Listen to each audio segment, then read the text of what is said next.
is all about being productive and creating boundaries, working less, work smarter, not harder, right? And then reinvest the time that you saved into other areas of your life. I live for that. So I'm like, okay, when can I be done with work so I can go do that? It is a pleasure to have you here. And I'm excited to have this conversation. I think a lot of good will come from it. Same. And just really appreciate you having me here. Yes. Oh, thanks for doing this. I host a podcast. I know what it's like to be on the other side, and so there's a lot of moving parts. So yeah, it's great. Thank you. It's a lot of fun. I enjoy doing this mostly because I think it leads to a lot of great conversations that people need to hear. Yeah. That I think especially not enough men are having. Yep.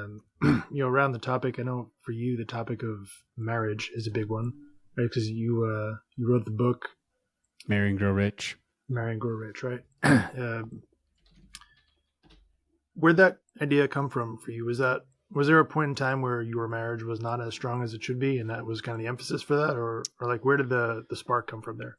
Yeah, I mean the biggest thing for me was back probably about 22 years ago ish. My wife and I started making some big changes right after we got married. We're like, okay, she never really talked about money in her home. Her parents never really talked about money, and there was a disconnect.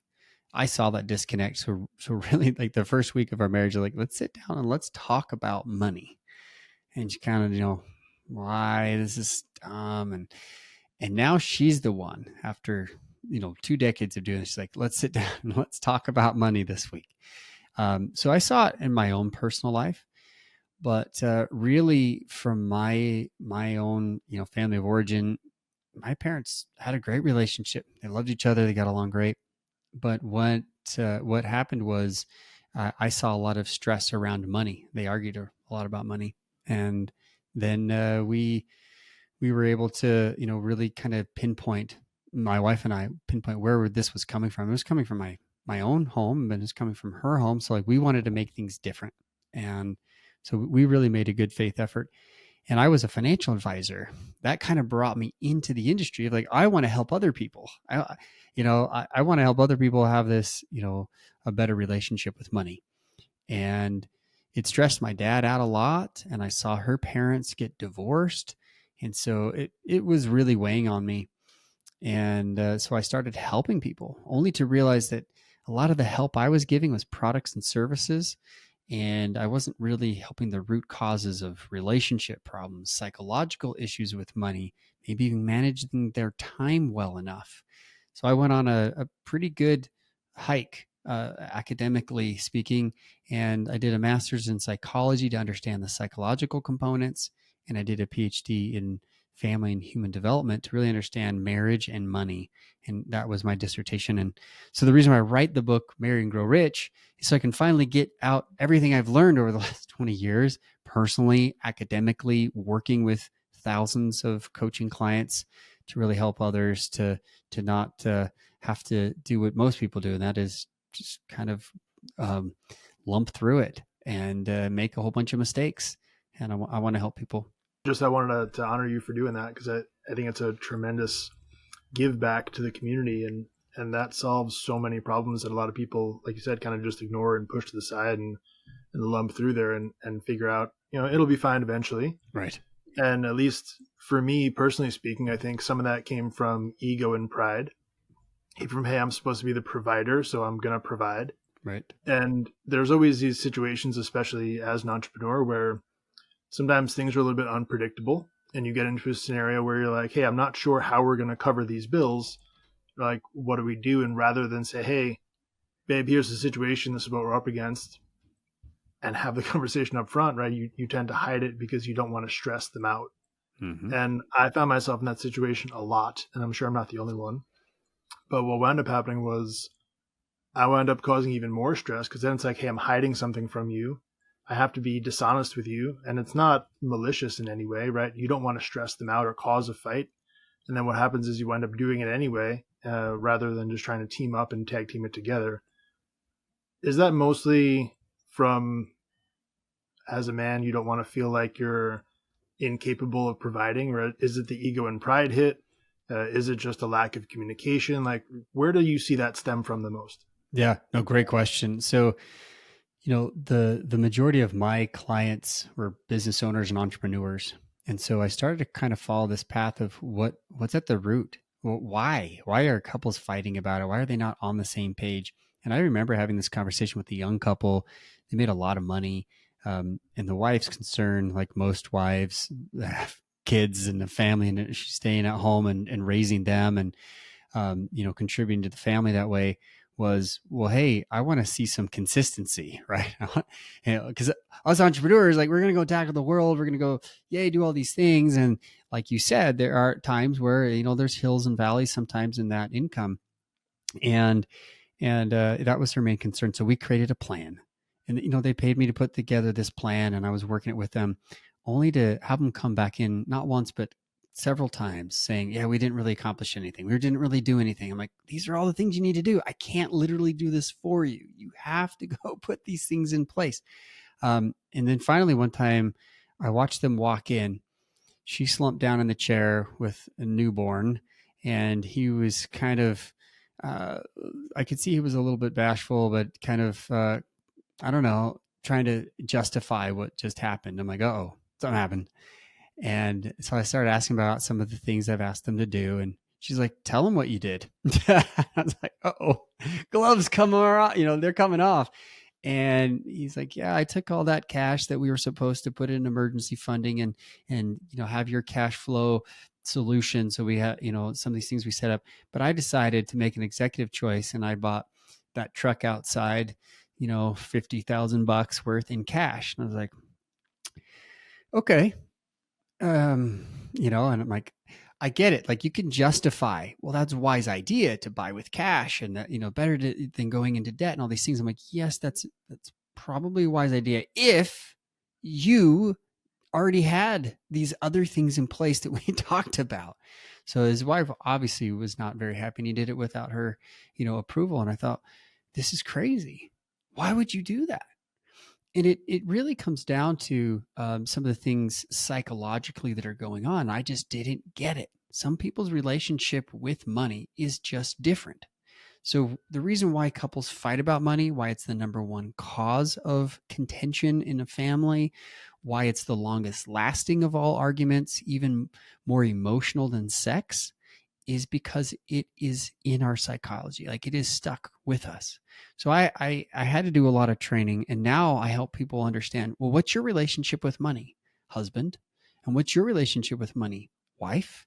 And whether that is from a provider standpoint of like, I want to provide, so I want to show that I'm providing by buying this truck, or I want to show, because that's really what it came down to. You find like, well, I need to show my team that I'm doing really well. So this is how I'm doing it. And besides, it's a tax write-off. I'm like, okay, justify. But now I understand his psychology. Does that make sense? It Where does. where a lot of people get stuck is like, well, you can communicate or miscommunicate about it, but the reason why the wires are not getting crossed here and not connecting because the wires are getting crossed is because they have such different viewpoints about what money actually is. And when we get to the roots of those, and the spouses can look at each other and go, oh, that's what you actually think about money, and that's why? Wow. And they can say, well, gee, this is how we're different. Then I help them get on the same page by looking at what do you have in common, and build on that commonality and start moving forward to a better mindset together. Yeah, which makes a lot of sense. And I think the example that I often see in that scenario is sort of like the difference between a hostage and a passenger. If you think about driving on a road trip and you're driving, your wife's in the passenger seat, and you say, hey, get in the car, we're going somewhere. I'm not telling you where we're going. You can't see the GPS. You're just kind of stuck in the car. You've got no clue what's going on. Versus, hey, program this address into the GPS. This is where we're going. You can see the turn-by-turn directions. This is what we're going to do. This is where we're going to go. That second trip is going to be way more fun, right? Because there's some level of communication there, and they're in the know. Yeah. And I think the difference for me was understanding, hey, it doesn't necessarily matter if who's right and who's wrong, because I think that there's this innate feeling that we need to be right about, hey, this is the right way to spend the money. So a lot of times we're afraid to say it because we don't want the other person to try and prove us wrong or feel like they have some authority over us. Yeah. But what it ultimately comes down to, at least for me, that I found, is that level of communication says, hey, I'm going to provide. This is what we're going to do. Or, hey, we're in a tough situation. This is what we're going to do. Let's do it together, right? And if there is some conversation, hey, go through it. Now, I would tend to imagine if that dude said, hey, I want to buy a truck because of reasons X, Y, and Z, there might have been a conversation. She might have said, no, let's not do it because of this or that. Maybe they find a common middle ground where you pay, a chunk up front and finance the rest, blah, blah, blah. But the conversation would have been way less painful had they had it first rather There's than no just question. do it and deal with it later. There's no question. So, and the other part of this is being the entrepreneur, the business owner. So, time management was huge. I could teach couples about money. I could help them look towards the future. But then, because they didn't manage their time well, they would never get anything done. And so, I viewed that and really understood what is going on here, and found that business owners, entrepreneurs are 5 times more likely to be a workaholic than anyone else. Why? Well, it's because it's the baby, but it's also the income producer, right? So if I work more, the idea is then I'll get more. And I fell into that trap. I call it the workaholic trap. Why? Not because I loved work more than my family. No, not at all. But it was a means to that responsibility. I need to be the provider. So I love that, your show's the No Half Cakes show, and that you had a wake up call. My wake up call happened when my dad died, and it happened for me when I was 25, and I realized my dad was 2 weeks shy of 50. What if I didn't even make it to 50? Am I on track to being the person I'm supposed to be becoming right now, that God wants me to become, that my wife would hope I would become, that my children need? And I wasn't. My health was a mess. I was like 30 pounds overweight, and I'd never gained weight in my life. I was skinny fat, as they call it, and I was just not doing anything. I was eating 2 lunches a day with clients and golfing.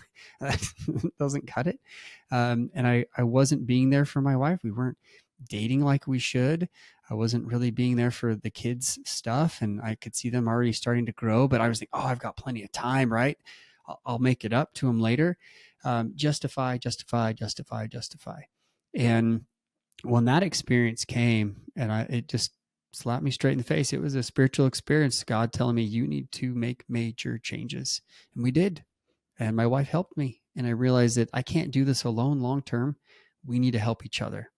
That became the basis of me understanding not just money, not just this book, Marry and Grow Rich, like how you can manage money together, but how you can work at goals in all areas of life, relationship goals, health goals, and how the two of you are going to be much more proficient than just working on these things alone. You can support each other. So what I teach business owners, especially those, entrepreneurs or starting businesses and growing things, is to manage your time very, very well at work. Be extremely productive. My first book, Achieving Balance, is all about being productive and creating boundaries, working less, work smarter, not harder, right? Work more productive. And then reinvest the time that you saved into other areas of your life. And those other areas become the boundaries so they don't come back. If you learn to love working out or riding my mountain bike like I love to do, I live for that. So I'm like, okay, when can I be done with work so I can go do that? Instead of dragging on, working after hours and just spending all this time thinking about be done, be productive, come back to it the next day or the next week. You can't do everything, create those boundaries. And that has allowed me to almost automatically achieve goals in my life and now turn around and help clients do the same. I love that. So all of that is awesome advice, and I agree with all of it. The question I think becomes, for someone who is sitting in a spot where right now they are struggling, they feel like they don't have enough time, they don't have enough money, right? Their relationship is kind of on edge because everyone's tense about time and money. Where does that person start fixing things, right? Because there's a lot to do there. Like, what's step number one? Yeah, so I talked a little bit about my framework of, hey, let's start with the business time. That, to me, that's the most important first piece, is start with the business time. Like, if you're spending 60 hours, well, that's the reason why you're not working out at the gym. You're not spending time with the family. On average, Forbes says that business owners are working 72 hours a week on average.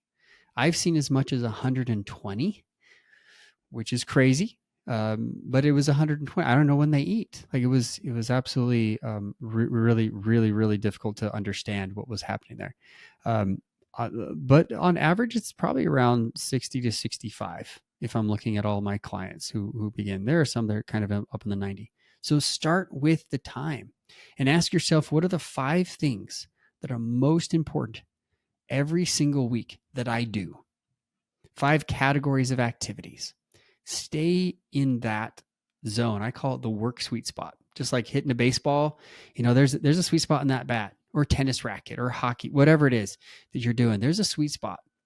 And the reason why it's a sweet spot is, like, when you hit and you connect with that ball, it doesn't feel like you swung at all. It's awesome. It feels amazing.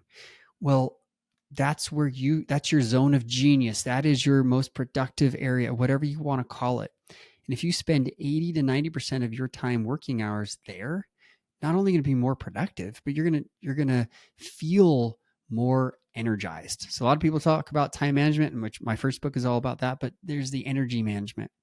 It's not just, a dollar per hour return on investment. It's also, how do you feel? I love doing podcasts. I love speaking. I love coaching. I enjoy writing. So if I do those 4 or 5 activities majority of the time, that's what my output's going to be. But if I say I'm a writer and author and speaker, and I spend most of my time surfing Facebook, there's a problem, right? Or doing sales or whatever it is that's not in those activities. If it's really low level or mid level and I'm just justifying it because I'm not going to hire someone to do those things for me, then I'm not ever really going to be in that work sweet spot. I'm never going to feel it. Once you're able to get super productive, then reinvest in these other areas of your life that are more important: your spirituality, your health, your relationship with your spouse, your family. Those are the top 4 that I see consistently with married businessmen. And that's what they're telling me.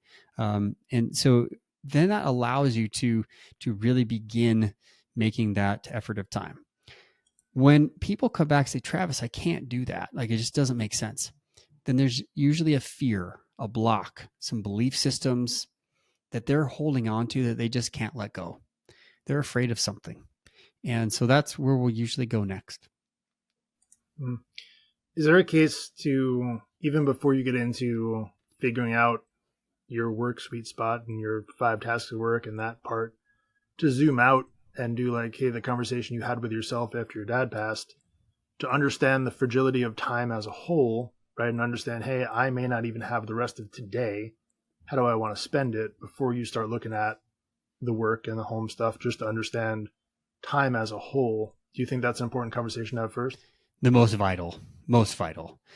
And so, when I talk about the time management, or I talk about, hey, let's look at your productivity, the first step in that, in my first book, Achieving Balance, I talk about values. What do you actually value? What are your values? What describes you as a person? And I had this experience where I wrote my dad's obituary. That was the first I've ever done. I'm 25, and it was a horrible experience for me. Horrible because I never expected to do this, and it was put on my shoulders and, like, hey, you got to do this. But it was also a beautiful experience in that I got to reflect on my dad's life, and that was the slap in the face that I needed.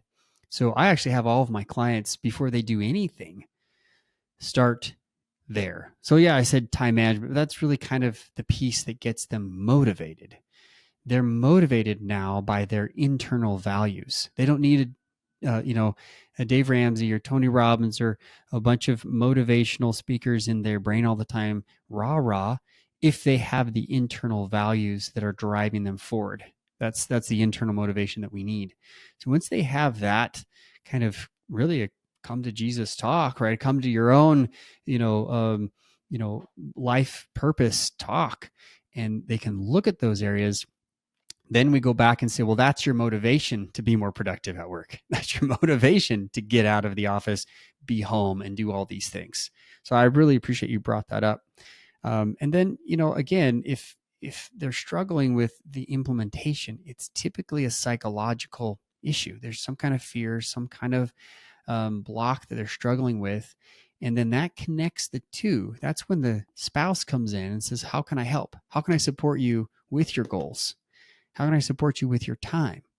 And how can I help you so that you can get past these belief systems so you can get moving on it? And it goes both ways. Both spouses should be supportive of each other. Well, honey, what are your goals? How can I help you? And what are your values? What is it that you want to become in your life, or God wants you to become? And it becomes less of two people trying to, just live together and cohabit. And it turns into a teammate. And that is the biggest point of my book, Marry and Grow Rich, is how can you be lifelong, eternal teammates together? How can you be on the same team when it comes to business and money? It's a great point. And it leads me to my next question here, which would be, if we think about what makes great teams, is their willingness to look out for their teammate, right? And I think in great marriages, it's the same thing, or partnerships, whether it's a business partnership or your spouse. It's the willingness to put the other person first. And there's something that I've noticed, which was a struggle for me, and at times still will be a struggle because it requires a lot of grace, is understanding, and it is my opinion, so I'd love to hear your feedback on it, but understanding that a person cannot give you something that they don't have themselves, right? So it's understanding, hey, if you're frustrated at your wife for whatever reason, a thing that she's not giving to you, could be whatever, could be peace, could be respect, could be whatever you want to call the thing. Sometimes you have to stop and look at, hey, are they capable right now in this given moment of giving that to themselves? Right? Because for me, there was a time when I looked at, hey, I'm not getting X, Y, and Z from my wife. And the instant reaction is frustration. Or you could be frustrated about, you're supposed to do this, this, and that. You're a teammate, blah, blah, blah. But then you pause for a second and give them some grace and realize, hey, right now in this current situation, she's not even capable of giving that to herself. So to pause your needs for a second and say, hey, I understand right now you need this way more than I do. Or whether it's the acknowledgement of that, or whether it's the conversation, like being able to say, hey, right now, where are you at? Give them the space and grace that they need to be the best version of themselves and do that self-work first. I think that's a really important part. And I'd love to kind of hear your feedback on what that self-work really leads into. Yeah. So I love what you're going at here is like, let's evaluate, where am I, as I talk about this a lot of times when we're pointing a finger, right? The problem is if you look at it this way, and if you're watching some video, like I point a finger at you or anyone else, I've got three fingers pointing back, right? It's just how our fingers are designed, like our hand is designed. But it also serves as a great reminder. Like once you start finding something, usually in someone else, that is deficient, it's typically because that annoys you. And whether you do it or don't do it, it's typically, you've got some work to do on your own. I like this concept of personal development. Personal development has been around, decades, and I've been a big believer in that. And what I found is that it's helpful to develop personally first, but then it's even better to develop together as couples and say, hey, honey, this is my struggle. I struggle with, this concept, and I really want to get better at, let's just say, anger management or something, or let's just go that for a little bit. Well, fantastic. How can I help? How can I support? How can I help you to get past this? Or maybe it's, I'd like to exercise more and I want to work at this. Great. Well, how can I support you?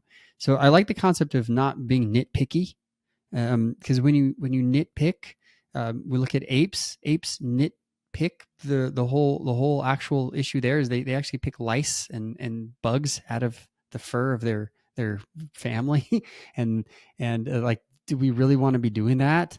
And it's also biblical. Like, where's the motes in your own eye, right? Cast that out first. So I appreciate that, and I think that's a great way to first begin. The research though does show, though, as couples develop together, not just on shared goals, not just on, hey, here's our shared money, but how can we individually improve? Then how can we support each other on that? That is where I think there's not a lot of discussion and talk. Is as married couples, you should be number one cheerleader, number one supporter, and I find this great couples have such support and love for each other, that they're praying for each other. They are supporting each other on ways that spouse has asked. So maybe ask, how can I support you? What can I do to help you? And not in a passive aggressive way for them to change, but they set goals, you set goals, and now you can help support each other together. I don't know if that answers that, Jim, or if it It does. opens up more questions to discuss, but yeah, it's kind of a yes and. Yeah. And I think the great part about that too is it allows you the opportunity to go first. Yeah. Because I see in a lot of situations, it's like, hey, I'm not going to go out of my way for my wife because right now she's not satisfying my needs or she's not going out of her way for me. But if we kind of extend that out, right now you are in a relationship where neither side is going out of their way for the other person. And that's when you just devolve into separate bedrooms, divorce, whatever it's going to be. Yeah. It takes one person saying, hey, I'm going to go first and recognize that right now you need this. Right, so I'm going to go first. I'm going to step up and I'm going to put my needs aside for a second. I'm going to help pour into you because you need it.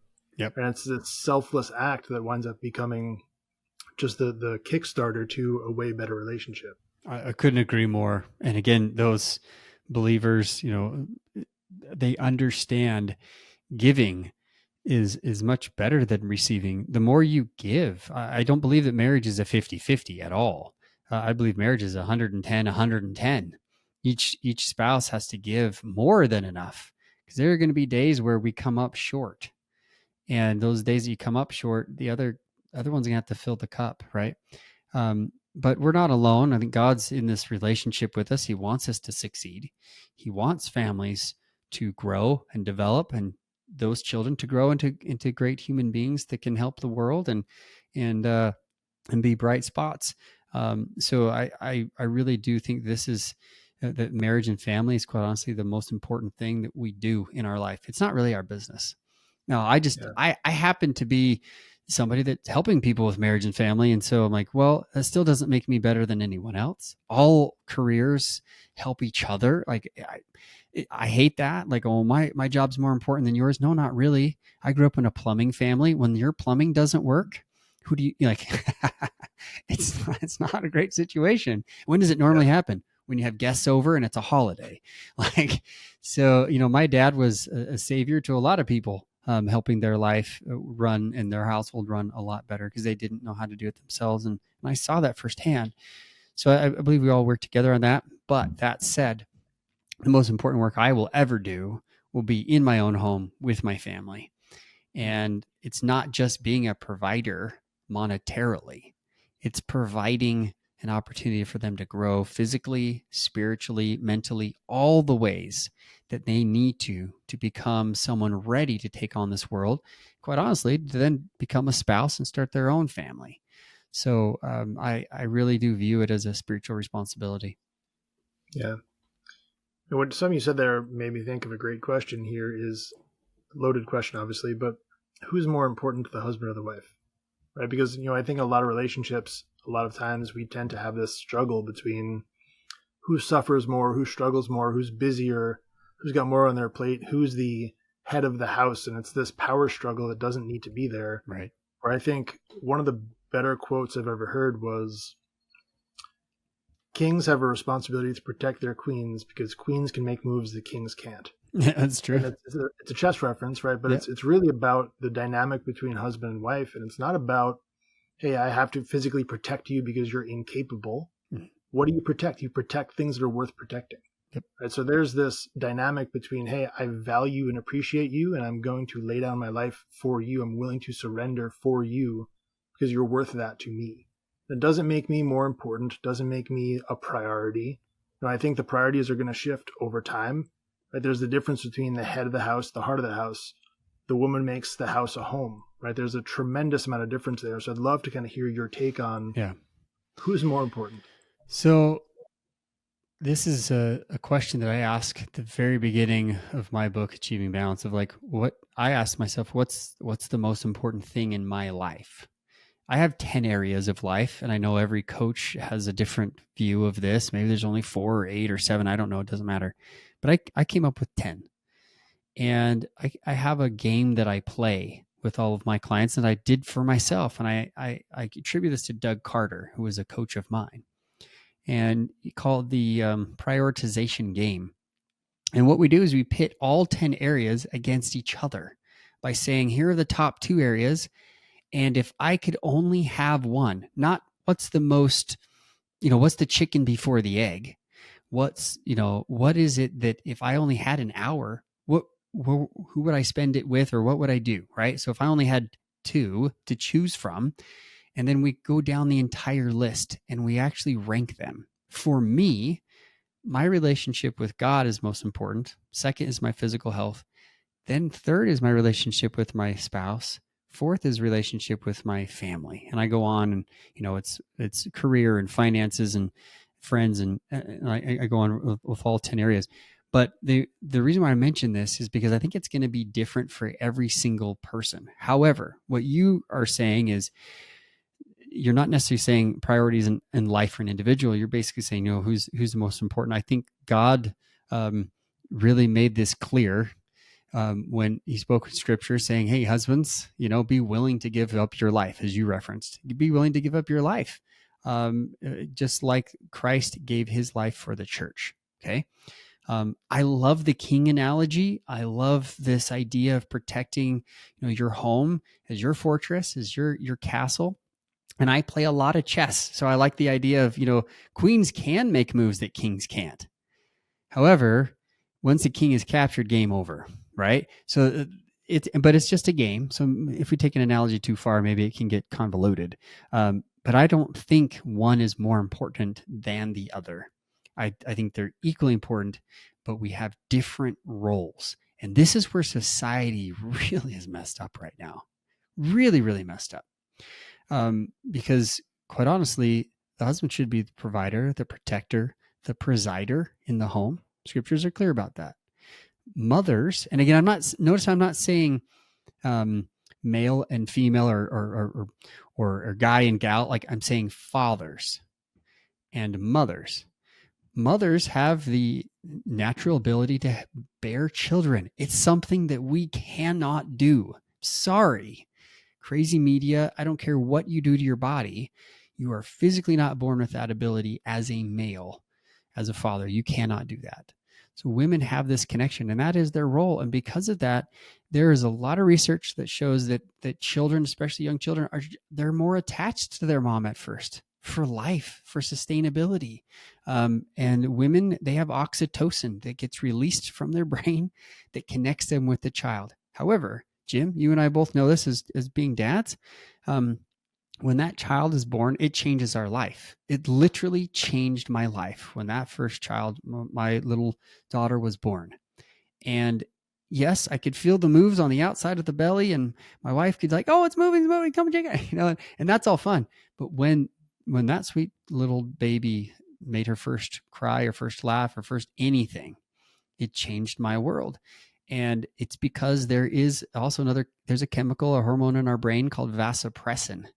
And vasopressin gets released, not just to connect you with your wife, but with that child. And that connection is instant. So I personally believe that men aren't really true men until they are fathers. They do not have that experience. They do not understand what it's like to have something that now you are willing to give your life for, right? You're willing to protect. You're willing to do whatever it takes. And, I hope we're getting out too far off topic here, but I see these roles not as competing, but as helpful, as overlapping. They're complementary to each Thank other, you. really. Thank you. That's the word, Yeah. sort of complementary. And equally valuable, but totally different. So for Yeah. us, we have 8 children. That's not everybody's bag. I understand. That's fine. I didn't even think that's what we were doing until later on. 4 is good. And we made decisions and decided that we're going to let God decide instead of me. And, we're at 8 now. We have 21 down to 1. We have all the ages. We have a friend for everyone. Come over to our house, play. It's a blast. But what I know about being a dad is I am not perfect. I have no idea what I'm doing half the time. I'm really struggling to be a good dad, and I try to do the best that I can. I try to lead with example. I try to preside. I try to be willing to be corrected. And my wife and I, we've really learned to create our own culture of what it looks like for her to be at home. She's at home with all of them, and she homeschools them. She teaches them constantly the good, and that's how we want it. That's how we design it. And that's not for everybody. I'm not saying you have to homeschool and you have to have 8 kids. Not at all. Absolutely not. In fact, most people, I don't think it's the right thing for them. It's just, it might be too overwhelming. My wife has that in her cards and her DNA, and she's moving forward with that, and I'm supporting her in that.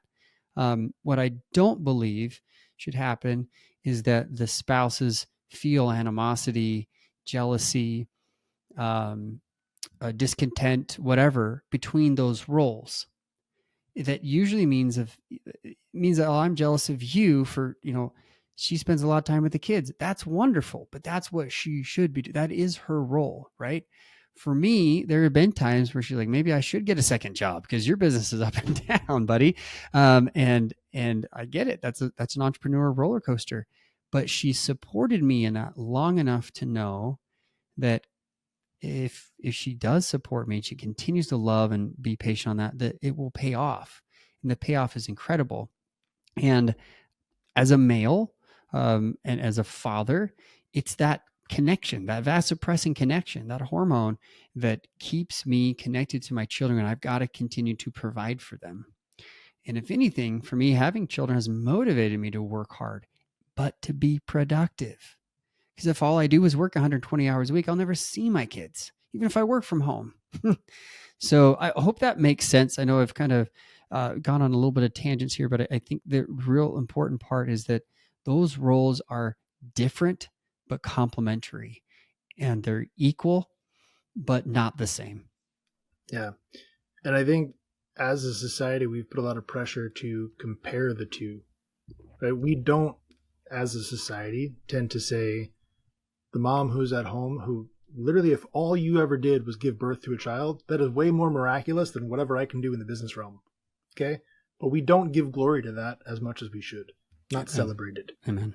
And to me, hey, if that's what you want to do, and I'm not saying that this is necessarily forced on every woman. Hey, if you don't want that, I'm not going to force you to do it. But if you feel a calling in your life to raise children and be at home to homeschool those kids or raise them however you want, I want you to be able to do that. Right? And I think that's the conversation that we need to have in our own homes is say, hey, what is your priority? What is the calling being put on your life? How can I best support you in that without trying to compare you against the rest of society? Right. Right. That's a conversation that happens in your house, in your relationship. You guys find what's right for the two of you and do that in a way that's complementary to each other. Forget about what society says you're having to do. Right? Are we on Well the same said. page there? Oh, well said. And then I'll also add, again, like I've said, this isn't for everybody, but I will say that the research does show most women want to have children. And those who have put on career ahead of that priority to have children, you'll see them later in life adopt children, or they want to be a mother somehow. Why? Because it's innate. They are born with that desire. A man, we're not like, hey, I want to hang out with kids. Not really. That's not how we connect. There's that change that happens in the brain once the child is born, and then they'll never go back. It just doesn't. Now, dads can screw up the relationship and I'm not talking about abuse and neglect and all the other, like, I don't want to go there on this, but that can be, that connection can be disconnected, or the father could never even show up and have those experiences. But when the father does show up and connects and makes that a priority, that bond is so strong. It changes the male brain, where women are born with it. And that's what I'm trying to say is like it just happens at different times. Um, and I believe that most of the women I've talked to, even those in the workplace, they want to spend less time working so they can be with their children more. I've had clients who are moms, and I'm not guilting or shaming them. They each have to choose their own path. But the number one thing that comes back from all those conversations is, I want to be more productive. Help me be more productive so I can be home and not have what they call mommy guilt that moms experience. And what is unfair, what society has done, and Jim, it's the feminist movement. The feminist movement has various waves. I'm not going to get into all the waves. It's a political ideology with some very specific goals. But I'll essentially say this, that feminism, I would consider myself there's 9 different types of feminists. I would consider myself a feminist. But hold on, wait a minute. You just said women in the home. Yeah, that's because I'm a conservative feminist. I believe that women should vote. Women should have the right to do the things that any other person on the planet should be able to do. But that doesn't mean that that ability for a woman to be able to choose and help and contribute to society means that she has to do everything a man is already doing. What it's the feminist movement has done, in my humble opinion, and there's a lot of people that believe me, read the book The Second Shift, is that it's actually put undue stress on top of women. Because if they're women, mothers, and they're in the workplace, who does a child call when they're at school and are sick? Who do they call? They don't call Call dad. them mom. They call Yeah. mom. Who do they run to when they have a problem with relationships? They go to mom. Like I could go on. The list goes on. What a mom does when she's working a lot of times is she's working a double shift. She's working her job, and she's also first line of protection, for her children when it comes to most things. Now we could say the same thing is kind of true for dads. They work a job and then we're home and we're being dads, but it's not the same. It's just not. The comparison is totally different. So in my opinion, the feminist movement has actually shot itself in the foot of trying to make equal rights instead of equal support. It should be equal support. Dads should. I love your approach. Like what a woman does, what a mother does is in my opinion, the most important thing to society. There are no families. There is no society without moms. That's it. There's a mom right now is the only one that can provide life to a child inside her own body. Why do we not celebrate that? That I think is the most underrepresented. And here's the last thing and then I'll let you comment on this, is this idea of financially. Yes, a husband, especially working full time, is providing financially, etc. But to replace a mom, especially with 2 or 3 or 4 kids or whatever, average American home, 3 kids, that to replace that mom financially is well over 6 figures. So women who think you're at home, you're not contributing to the family, think again. Your financial contribution comes in the fact that you are running them around to different things. You are providing education, whether that's public or home, whatever. You're still the first line of support on most of those things, projects, etc. You're the one who's giving emotional support. Like if you did bills for therapy and just bus service or food preparation, like all those things. My oldest daughter is a nanny, and like she gets paid a lot of money. So if you even just put all of those into play, like that's a high cost, and that's a savings that we don't see. A lot of times we just see the income, but look at the savings of what's going on. In addition to that, most second earners, they don't understand when it comes to tax time, you're getting hit by the IRS as a second income earner. And on top of that, what are you paying to go to and from work? What are you paying to have to buy clothes, the insurance on the nice car or whatever that's specific for work? We don't ever usually count that cost. I've done this equation many times, and most of the time, unless you're earning multiple 6 figures, it doesn't really ever work out in your favor. It's usually on paper, financially, less of a cost burden to have you in the home, taking away, from that, that burden of having to provide childcare and all the other things I just mentioned. We don't want to have that conversation sometimes because we have to track, we have to monitor, we have to look at things really closely. But the ones that do recognize very, very quickly, if I'm not at least doing 120K or 150 a year, like it's not really financially adding until kids are gone, they're out of the home, or they're at least, able to fend for themselves, as older, maybe 16, 17-year-old, that kind of situation. But when they're young, yeah, that's the cost. The other cost that I'll add real quickly is this cost of attachment. Attachment theory in family studies is very prevalent, very understood, is pretty basic. And that's saying that a child, before he or she is 2 or 3 years old, needs to have a healthy attachment to an adult, meaning mom or dad, sometimes grandparents if they're raising the children. Okay. If they do not have a healthy attachment as a human being, someone they can turn to, right? Because we already talked about mom, that's usually the healthy attachment, right? If they don't have that attachment later in life, they are not able to attach to friends or even romantically to a spouse. A lot of problems in marriage stem from they didn't have good upbringing or attachment to a parental figure that loved them. So, how are they going to have the example to now attach to husband or wife if they never learned it from mom or dad? So, I believe that the number one important reason, not just getting them here, but loving that child, teaching them that they can attach to them, and over time, letting them out like a line or a kite or a leash or whatever you want to, whatever an analogy. Over time, that child is going to need you less and less and less and less. But they know that when they have a hard day, they can call mom. They know they lose a job, or they had a major conflict, they can call mom. And eventually, over time, and the scriptures say this, that, you leave father and mother and you become one in your marriage. Well, now you can attach to that spouse. And when you have a bad day or you've got other, the hard times in life, you should turn towards each other. And the ones that turn towards each other, they're the ones that last.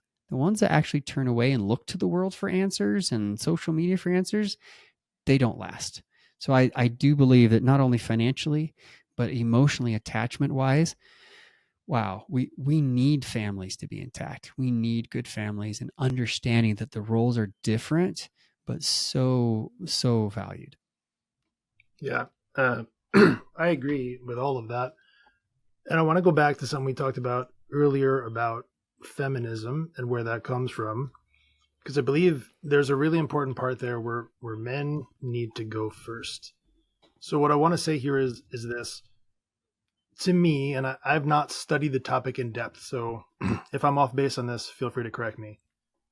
What I see as feminism for a large part is an overcorrection to men not honoring women. Okay, so for a long time, men have not properly honored women and their ability to be freaking amazing. And what we did was we said, hey, go in the kitchen and make me a sandwich. You're not as awesome as I am.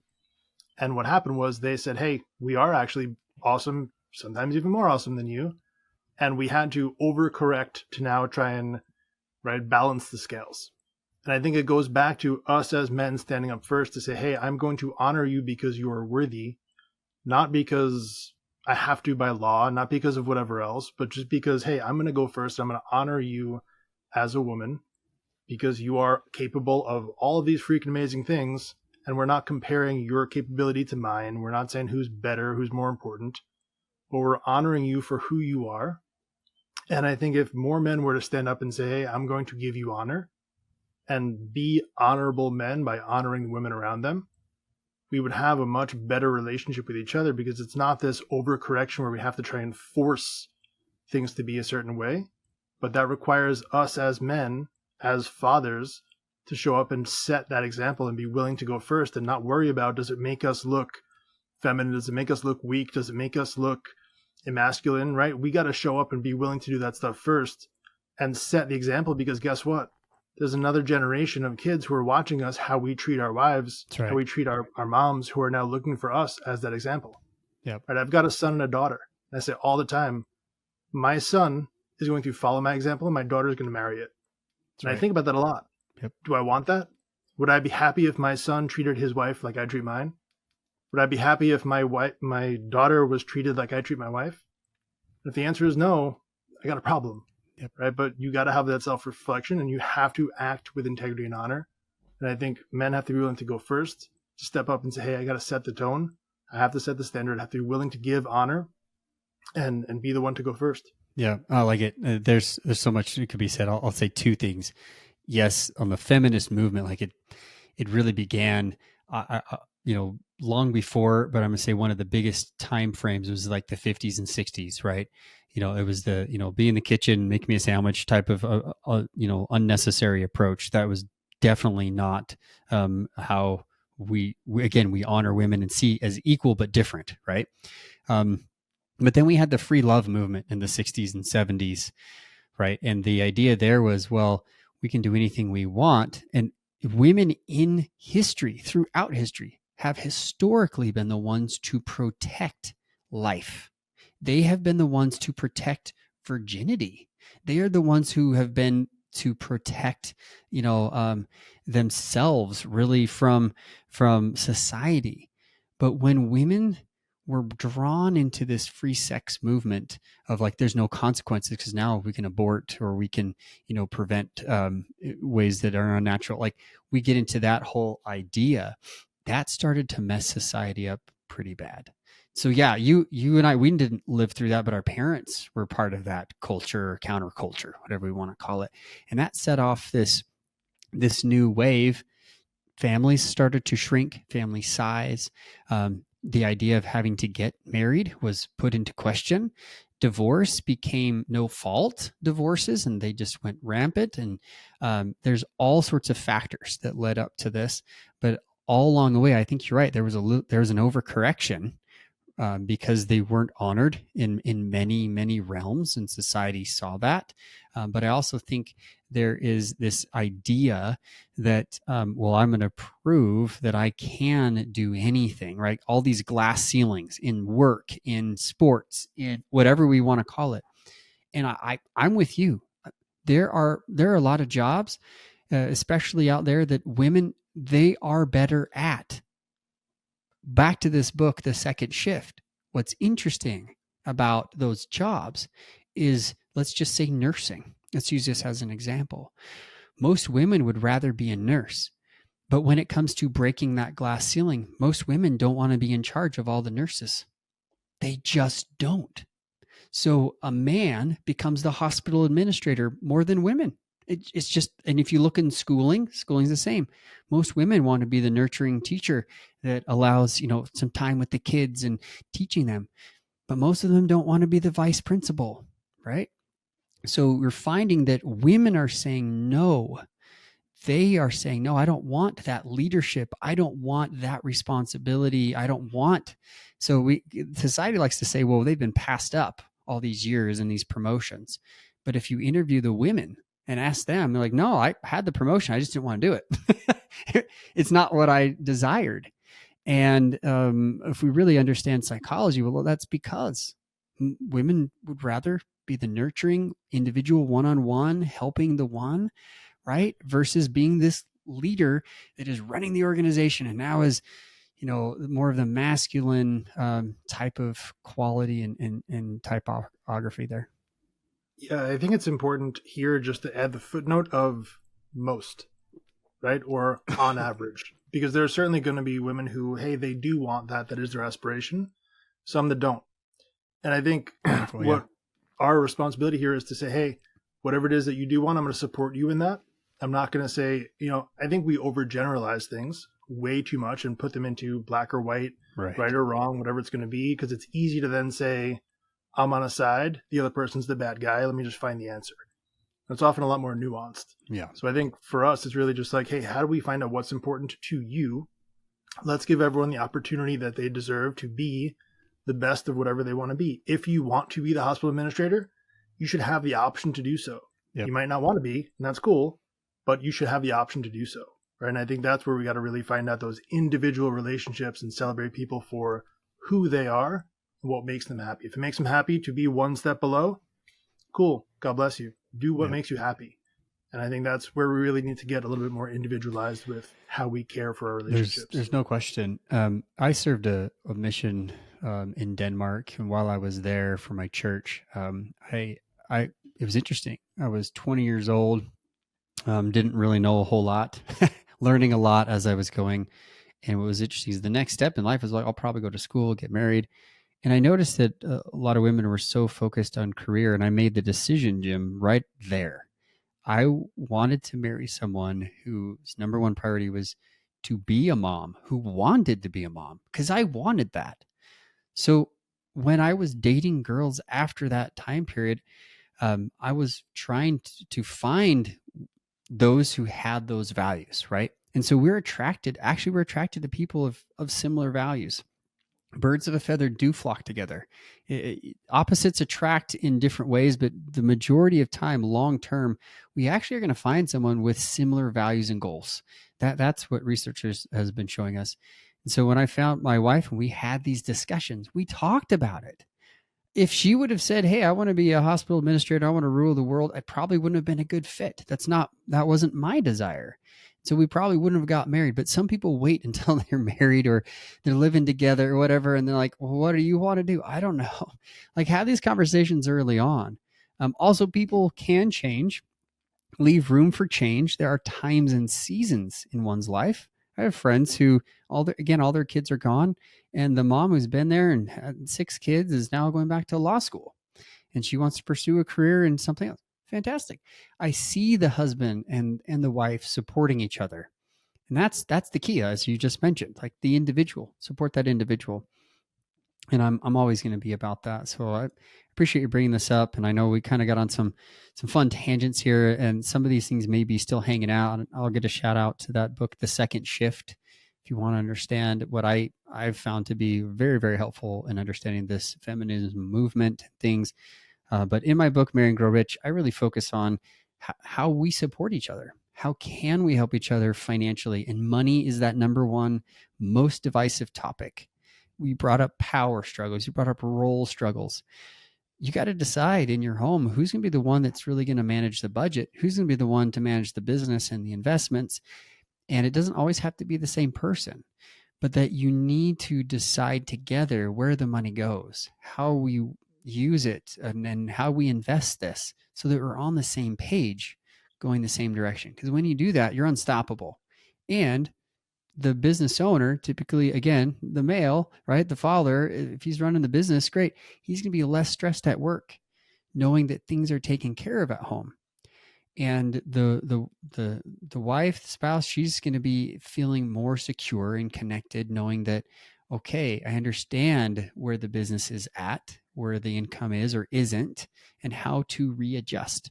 I spent hours this morning coaching couples on this exact concept.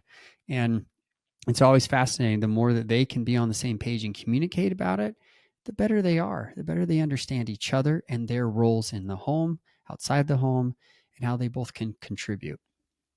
Yeah, well, I strongly agree, and